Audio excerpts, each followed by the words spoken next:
Good afternoon. It's a great pleasure to be talking to such a distinguished audience.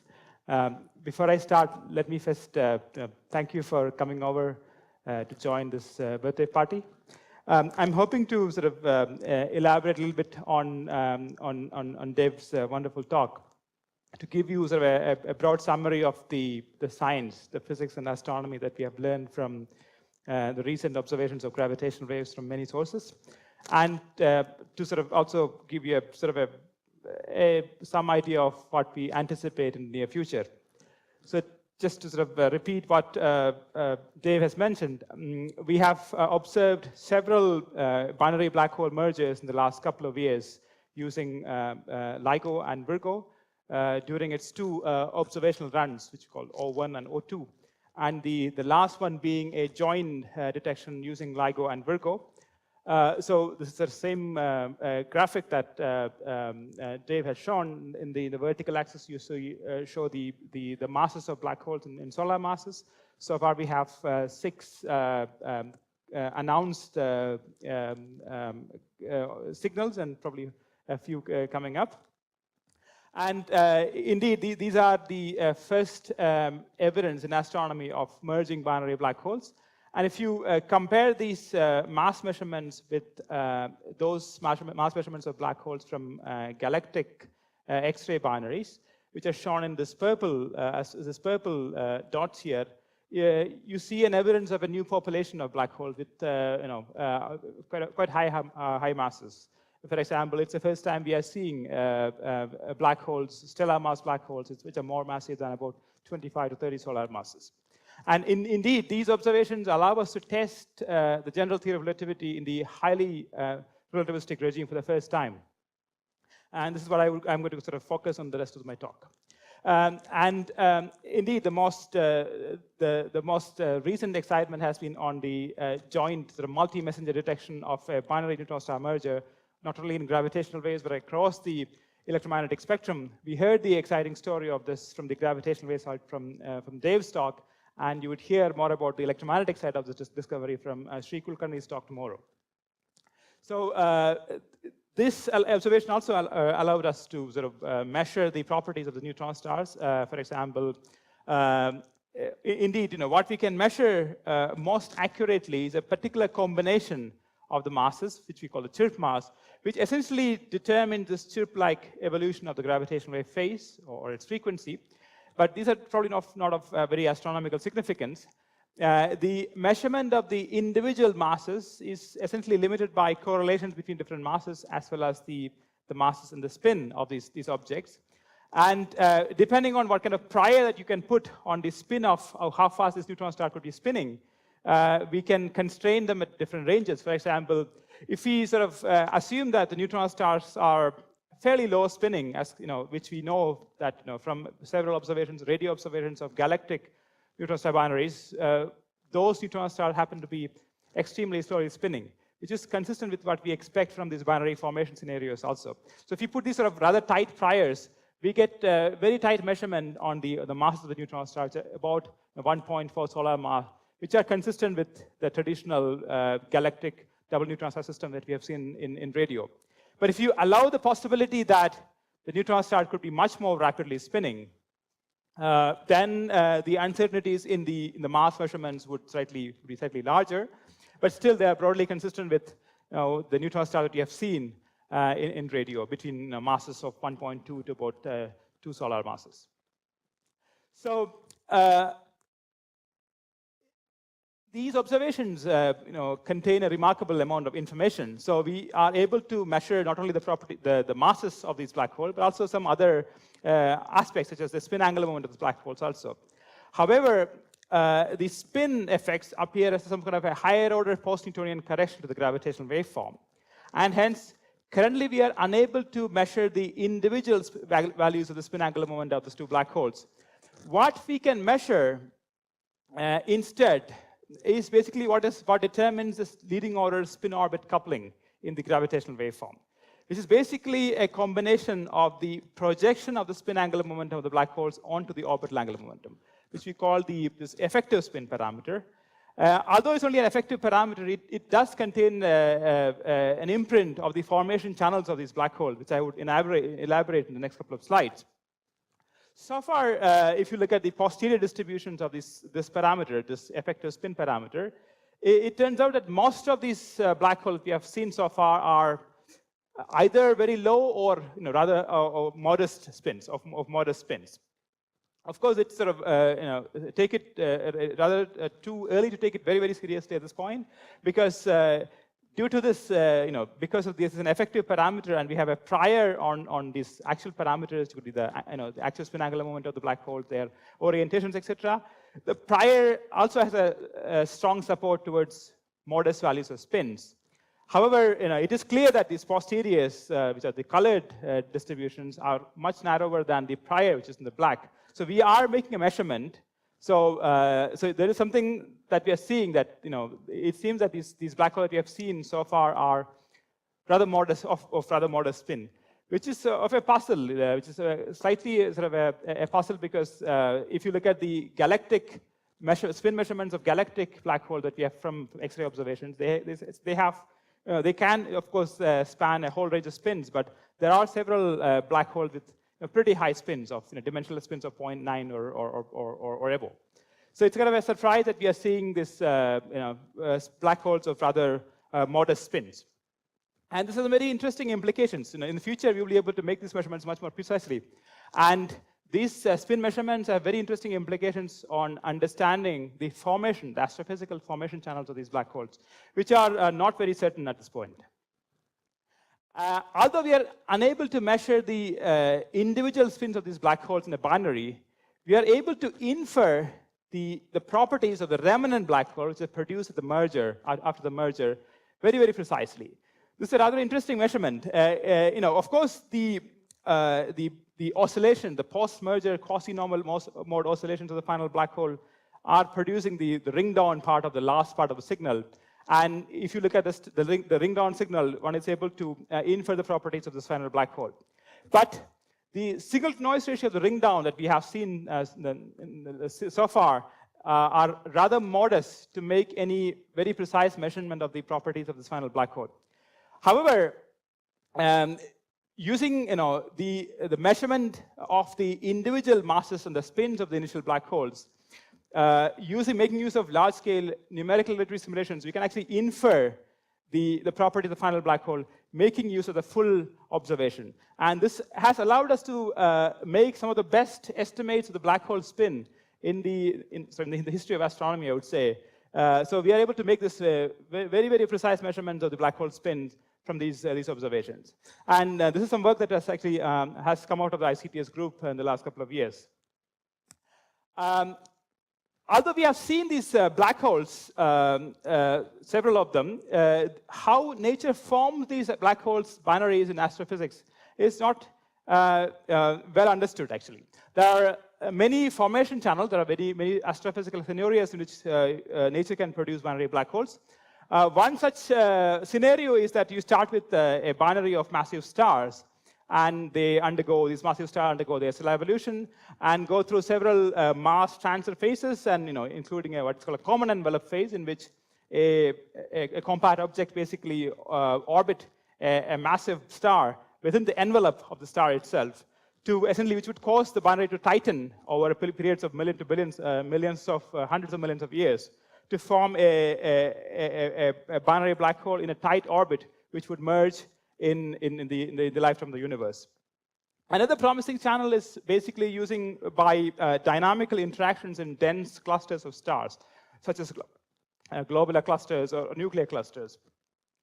This is a very robust phenomena. This is very effective in essentially tightening the binaries. So these hierarchical formations of binaries is a very natural process that happens in clusters. But there are still some possible issues. For example, I think some people still are not certain whether there is enough stellar mass in these clusters to explain the abundance of these binary black holes that we have seen so far, etc. There are also more exotic formation proposals. For example, this could be binaries of primordial black holes, which are formed in perturbations in primordial fields, or this could be remnants of the first population of stars in the universe itself. And currently, none of these channels could be ruled out with very high significance. However, in future, essentially by observing accurate parameter estimation of a large population of events, such as the masses of these events, their spin angular momentum distribution, orbital eccentricity, etc., we'll be able to uncover the formation channels of these binaries in the next few years. The fact that we have observed this, a fairly large number of black holes as well as neutron stars, there's only one neutron star, in the last few years allows us to essentially predict the merger rate of such phenomena, coalescence of neutron stars or black holes in the universe. And extrapolating the observations, we believe that the binary black hole rate in the local universe is about 10 to a few hundred events per year per gigaparsec cube of the local universe. The binary neutron star rate is slightly more uncertain because so far there has been only one observation, and the rate is between a few hundred to a few thousand event per year per gigaparsec cube. And this means that with this successive improvement in the sensitivity of LIGO, which we anticipate in the next few years, we will be in a regime to observe, where we observe hundreds of events every year.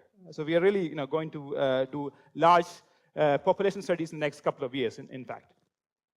And more interestingly, this large number of binary merger events happening at different redshifts would incoherently add up to produce a stochastic background of gravitational wave, which is potentially detectable in the next few years.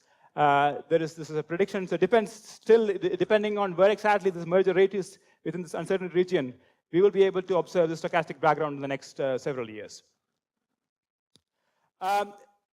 We are able to infer in certain more interesting properties of neutron stars also. For example, in the late stage of the merge in the inspiral of these neutron stars, the neutron star can get tidally deformed due to the tidal force of the companion. And this can have an imprint on the gravitational waveform, which we can measure in the data. So in the adiabatic regime, where these binaries into large separations, we can describe this induced quadrupole moment due to the tidal forces by a single parameter called the tidal deformability, which is related to the tidal Lau number of this neutron star, which in turn depends on the equation of state. And this appears as a higher order post-Newtonian correction in the gravitational waveform. And the first observation of the double neutron star system has allowed us to put constraints on the tidal deformation of these neutron stars. So this, what is shown here is the posterior distribution of the tidal deformation of the two neutron stars, lambda 1 of the primary neutron star and the lambda 2, the secondary one. And you can see that the posterior has a lot of support at low values of lambda.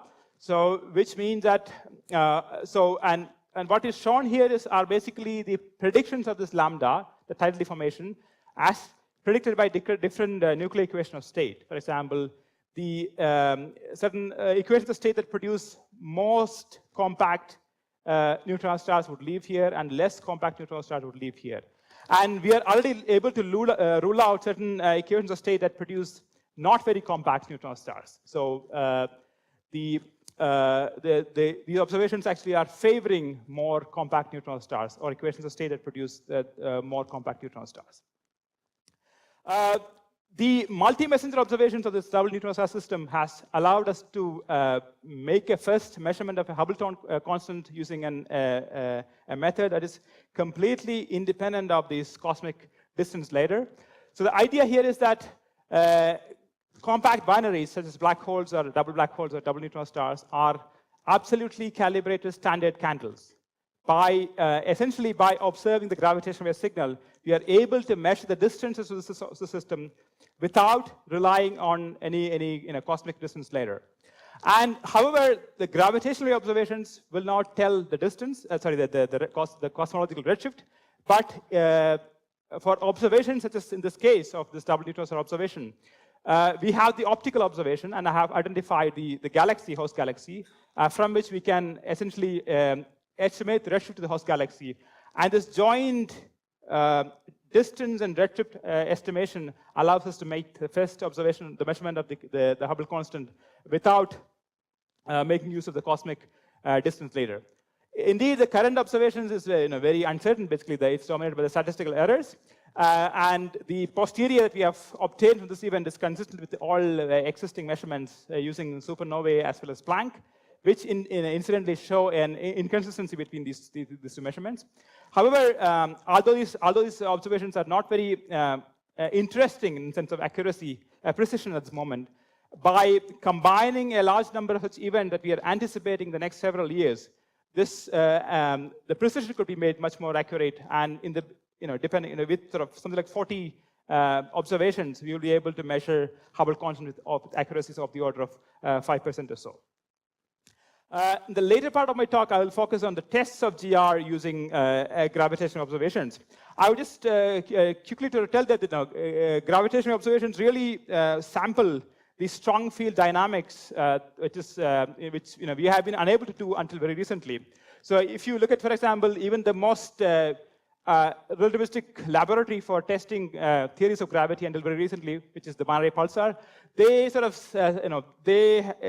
these neutron stars are basically moving with velocities like a part in 1,000 to the speed of light, while the LIGO binary black hole that we have observing are really moving at speeds close to the speed of light, about 0.5 c or so before they merge. So they're really sampling the extreme regimes of gravity, and we have for the first time we have access to test theories of gravity in this extreme regime.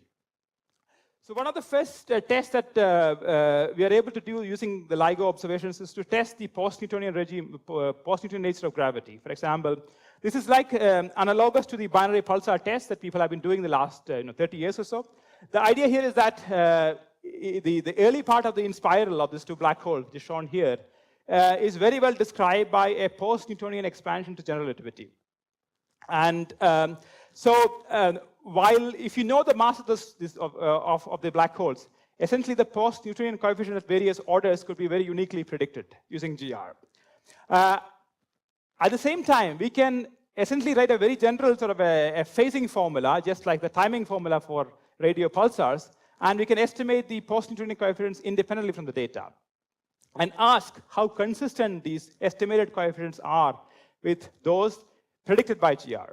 And one difference with binary pulsars is that while, as I said, the binary pulsars are sort of sampling the sort of modestly relativistic regime of V by C of the order 10 to the minus 3. In the case of LIGO, we are actually seeing sampling V by Cs of the order of 0.5 or so. That's really testing the very high order post-Newtonian effects. And this is our sort of best results that are published so far. It sort of this shows the posterior distributions of parameters that describes deviation from GR at various post-Newtonian orders.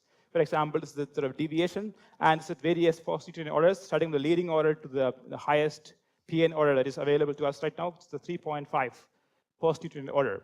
And GR predicts values of 0 for all these values, and these are the posterior distribution that we have obtained so far, and so far all of them are consistent with the GR prediction. And indeed, we are able to sort of improve, for the first time, in fact, put constraints on deviation from higher order post-Newtonian terms. I'll skip this part sort of thing.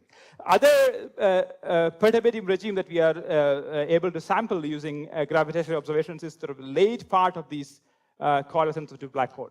And during the last stages of the ring down of these two black holes after their merger are very well described by a spectrum of quasi-normal modes. And this is basically a sort of a very long history of quasi-normal black hole perturbation theory. And we know that perturbed black holes essentially settle to their stationary state by emitting a spectrum of quasi-normal modes. And due to the Noether theorem, all the frequencies of all the quasi-normal modes are described by just two parameters, which are the mass and the angular momentum of this black hole. And this is sort of this shows like a theoretical evidence of that. This quasi-normal mode description is a very good description of this late stage of the color-sensitive black holes. What is shown here in black is the waveform simulated by doing a full GR calculation of the binary merger, and the red is the dominant quasi-normal mode predicted by the black hole perturbation theory. And you can see a beautiful agreement between these two. And so The first LIGO even provides us some tentative evidence of the existence of gravitational waves, existence of quasi-normal modes. But it's still, we don't have enough signal-to-noise ratio to make a very strong prediction that what we have seen are indeed quasi-normal modes. This is because we don't have enough signal-to-noise ratio in the last couple of cycles to actually measure the properties of the signal. So so this plot shows the posterior distributions of the frequency and the damping time of the least damped quasi-normal mode extracted from the late part of the data. The horizontal axis is the QNM frequency, and the vertical axis is the damping time. So this black line is what we expect. So using our best estimate of the mass and the spin of the final black hole, assuming full GR, and if you compute the quasi-normal mode frequencies, it corresponds to this uncertainty region. And while, for example, this red contour shows the extracted frequencies by fitting the late part of the waveform using just two, just using the least damped quasi-normal mode, which has only 2 parameters. Indeed, there is a bit of uncertainty in this because we do not know where exactly this quasi-normal mode spectrum starts. Where does a linear perturbation theory is a good description of the late part of the ringdown. So if you sort of repeat this at different starting times, or using more and more cycles of the data, we get sort of a consistent result, but different with different with varying uncertainty. So to summarize, we do have some tentative evidence of the quasi-normal modes, but we will need many stronger observations to say that what we have seen are indeed quasi-normal modes or not. And in future, we will be able to, with using loud events, we will be able to measure multiple quasi-normal mode frequencies and ask if they are consistent with each other in the sense of a no-hair theorem. So these observations also allow us, apart from this sort of perturbative regime of inspiral and ringdown, to probe the nonlinear strong field regime of gravity also. So one way to test this is to see, for example, if the parameters, the signal that the pre-merger signal is consistent with what we expect from the post-merger signal, or vice versa. So let me sort of summarize what we do, for example. So if you're able to measure the properties of the black hole from the inspiral signal produced by the inspiral of the black hole before they merge, and from the extracted values of the black hole mass and spin, we can predict what would be the mass and spin of the final black hole. And you can go back to the data, and just looking at the post-merger signal, you can independently measure these properties again. What are the masses and spin of the final black hole again? And if GR is the right description of this process, these two independent estimates of the final mass and the final spin have to be consistent with each other. So this is what we indeed see. So this is, for example, the posterior of this final mass and final spin estimated from the inspiral part of the waveform, and this from the post-inspiral part of the waveform. And as we expect, they overlap nicely. And you can sort of define 2 parameters that describes the fractional difference in the 2 different estimates. And in GR, this parameter has to be 0. And what you are shown here is the posterior distributions of these 2 parameters that describes deviation from GR. And so it's sort of delta MF by MF and the delta spin values. And the GR expectation is shown by this plus, which is 0, 0. And what we have shown here is the posteriors estimated from different LIGO events. For example, this blue contour is the first LIGO event, and the pink contour is of the third LIGO event. And by combining these constraints from multiple events, we are able to reduce the statistical uncertainties and put tighter constraints on deviation from GR. And by combining the several events that are coming from the LIGO, we'll be able to reduce these statistical uncertainties even further in the next few years. I should also say that this also is a work that came out of the ICTS group. Finally, we are also able to constrain the dispersion in gravitational waves. In GR, gravitational waves are non-dispersive. And if there's a dispersion, we anticipate a characteristic change in the phase evolution of the waveform. And the lack of such deformation allows us to put constraints on the dispersion. This is basically constraints on certain, so you can define a more general dispersion relation and you can constrain the parameters that describe this more general dispersion relation. And one particular limit of this general dispersion relation is what we expect in a massive graviton theory. So, of course, we cannot generate gravitational waves in a massive graviton theory, but if you just look at the propagation effects, you would see a characteristic dispersion due to the mass of the graviton. And the lack of such a dispersion allows us to put constraints on the mass of the graviton, which is sort of better than the best bound that is available so far from the solar system tests.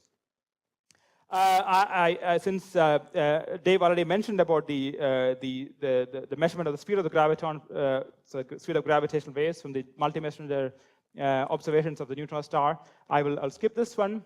I will conclude by sort of giving a flavor of some of the ongoing work that is happening in the field to essentially explore the true nature of these compact objects that we have seen so far. I should stress again that the LIGO observations are fully consistent with binary black holes in GR, but the possibility of some really exotic ultra-compact object that is mimicking these signals cannot be ruled out completely so far. So there are some precise probes of the nature of this compact objects are possible in the next few years. And one such idea here is the idea of this echoes. So the idea here is that if you replace this black hole, which has a horizon which is a purely ingoing boundary, by an ultra-compact object, which could have a boundary which could be partially reflecting, then if the boundaries between these, the actual horizon and the light ring of this compact object, then there could be some kind of a trapped modes, which would essentially periodically transmit some signals to the observer. And you would see some late time echoes after the ring down that we see traditionally. And people are currently looking for evidence of such echoes, and there's a sophisticated data analysis pipeline being developed. In fact, there has been some claims of having seen echoes in the data, which has been refuted by more careful analysis. So we have to really wait for the next few years to see some positive evidence of some of these interesting effects. One such idea, another such possibility of signature of an exotic compact object is that they would have a tidal deformation just like neutron stars, while black holes would not have that.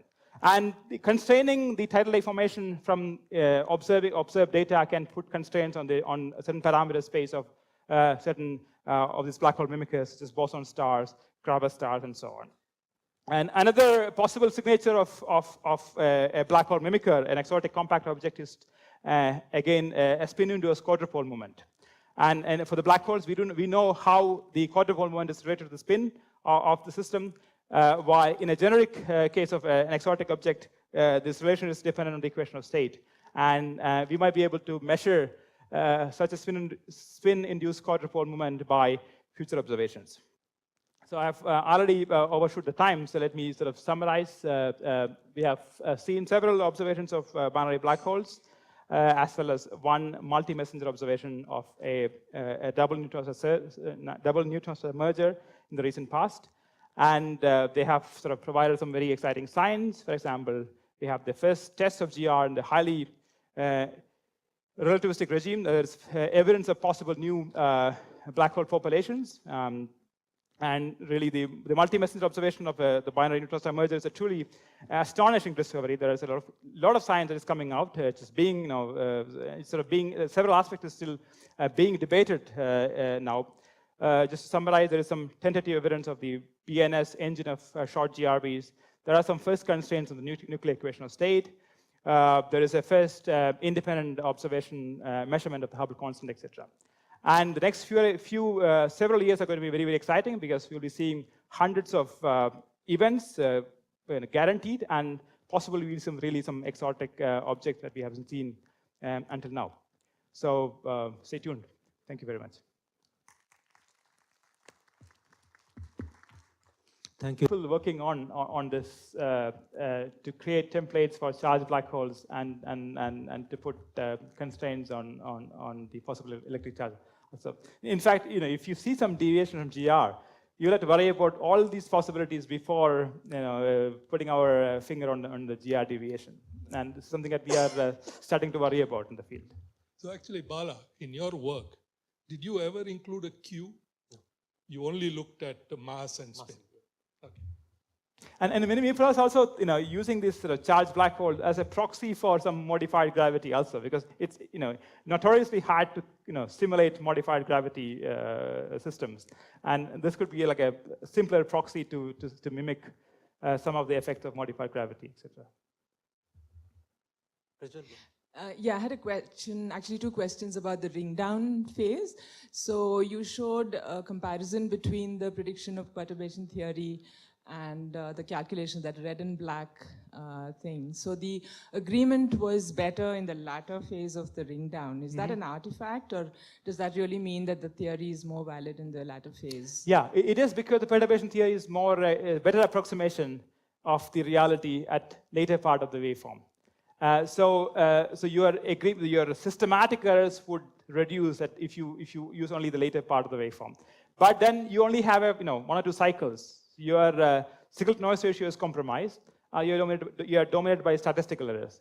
That's why we are seeing this increase. Your spread of these posteriors would increase if you only use the smaller and smaller part of the waveform.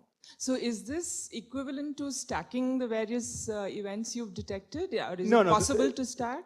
This is only using a single event, and there is some work that is recently to claim that you can stack multiple events to bring out a ringdown signal. This is what Dave also has been referring recently. It hasn't been done. It is a non-trivial thing to do, in my opinion. But the problem is that the amplitudes of different quasi-normal modes depend on initial parameters. The frequencies are unique, but the complex amplitudes of the modes are a function of the initial parameters. So you will have to be very careful in stacking these. Any other questions? Formula. Okay. So in the case of black holes, this kappa parameter is just 1. Okay. So we can try to measure this parameter and ask whether you're getting 1 or not. Okay, thanks.